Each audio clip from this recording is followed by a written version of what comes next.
3분 정도의 발언 시간을 얻도록 하려고 하는데 허용해 주실 거죠? 네, 동영상 틀어주십시오. 뉴스룸의 앵커 브리핑을 시작하겠습니다. 많이들 아시겠지만 언론은 언론학자들 사이에서 흔히 개에 비유되곤 합니다. 최순실 사태가 세상에 알려지기 훨씬 전 태블릿 PC 보도는 물론이고 우병우 전 민정수석에 대한 의혹이 나오기도 훨씬 전, 즉 작년 4월 27일 앵커 브리핑은 언론의 역할에 대한 내용을 진행했습니다. 그중에 가장 많이 등장하는 것은 워치독과 랩독입니다. 워치독은 감시견을 뜻하죠. 정치 권력과 자본 권력을 감시하면서 자유주의 체제의 가치를 지키는 역할을 수행합니다. 즉, 건강한 정치 권력과 자본 권력을 위해선 언론의 역할이 그래야 한다는 것입니다. 반면에 랩독은 말 그대로 권력의 애완견 같은 언론을 뜻합니다. 주인의 무릎 위에 올라앉아서 귀여움을 독차지하고 달콤한 간식을 받아먹는 그 안락함에 취해버린 언론이라는 비판을 받습니다. 랩독은 결코 권력 구조에 비판적일 수 없습니다. 다만 거기에 동화되고 기생할 뿐이죠. 이런 단순한 논리로 설명할 수 없는 가드독, 즉 경비견이 있었습니다. 경비견은 이미 그 자신이 기득권에 편입돼서 권력화됐고 자신의 이익을 지키기 위해서는 때론 자신이 경호해왔던 그 권력마저 공격한다는 것이었습니다. 당시는 여당이 선거에서 패한 직후였고 대통령의 힘이 비로소 약화되고 있던 시점이었죠. 그러니까 지금 벌어지고 있는 모든 상황들의 변곡점은 민심의 심판을 받은 그 총선이었을 것입니다. 다시 생각해봐도 민심은 참으로 무서운 것이죠. 그날의 앵커 브리핑은 그러한 언론 보도 행태에 대한 약간의 고민을 담았던 내용이었습니다. 혹자는 당시의 앵커 브리핑이 그 이후에 벌어질 언론 상황에 대한 예견이었다 말하기도 하지만 굳이 예견이랄 것도 없이 이런 현상은 과거에도 반복됐었고 앞으로도 얼마든지 반복될 수 있는 일이었습니다. 누구의 지배도 받지 않고 아무도 지배하지 않는 것. 요는 살아있을 것이냐, 살아있지 않을 것이냐이다. 나는 길들지 않는다. 모든 언론이 최소한 나는 애완견은 아니라고 외치고 있는 지금 진정한 의미에서 길들지 않은 사람들의 독립운동은 언제 끝날 것인가? 과방위에서 방송사법을 통과시켰습니다. 과방위가 통과시킨 방송사법의 가장 큰 목적은 권력으로부터 언론의 경영 환경이 독립되는 것입니다. 권력의 눈치를 보지 않고 권력을 비판해도 가능한 언론 환경을 만들자라는 것이죠.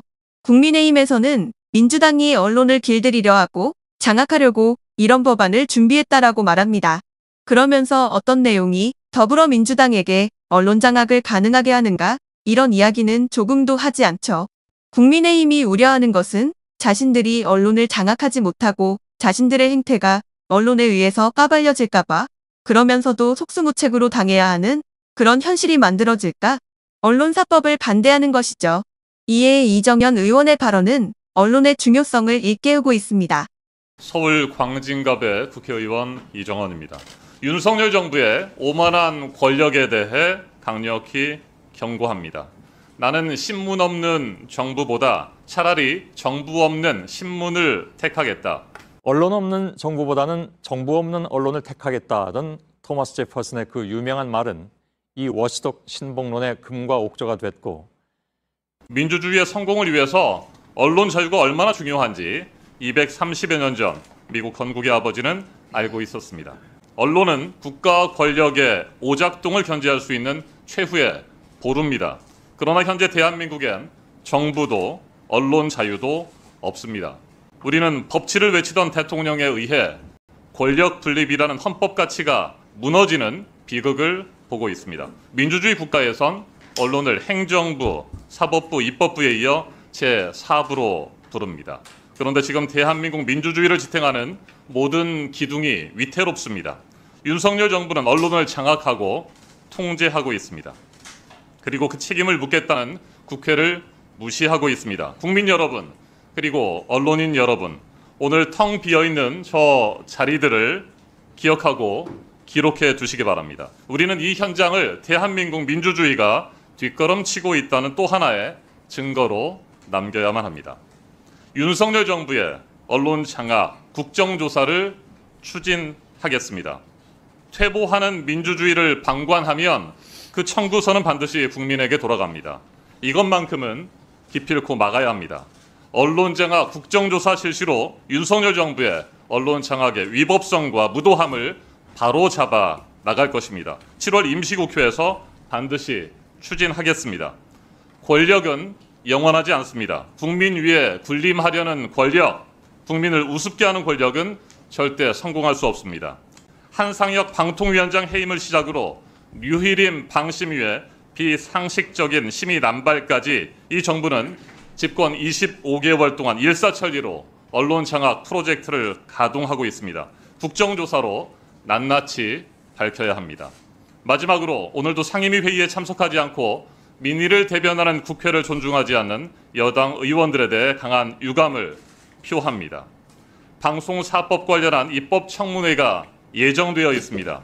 자유롭고 책임 있는 언론 개혁으로 나아갈 첫걸음입니다. 방송사법은 정권에 따라 흔들리는 언론 자유를 지키는 법입니다. 보수가 집권하든 진보가 집권하든 권력자가 아니라 국민의 편에 서는 언론 환경을 만들자는. 잠시 주목해 주시길 바랍니다. 구독자분들에게 특별한 선물을 준비했는데요. 제가 항상 여러분들께 강조드리는 말씀이 있습니다. 이슈와 뉴스만 꾸준히 챙겨보셔도 충분히 돈을 벌 수 있다고 말씀드리는데요. 여기 보이시는 채널의 영상을 보시면 어떤 생각이 드시나요? 그냥 눈에 보이시는 뉴스와 영상만 보시고 아무 생각 없으신가요? 그렇다면 저는 잘못된 거라고 말씀드리고 싶습니다. 그 이유가 무엇이냐면 자 8월 초에 뭐라고 말씀드리나요?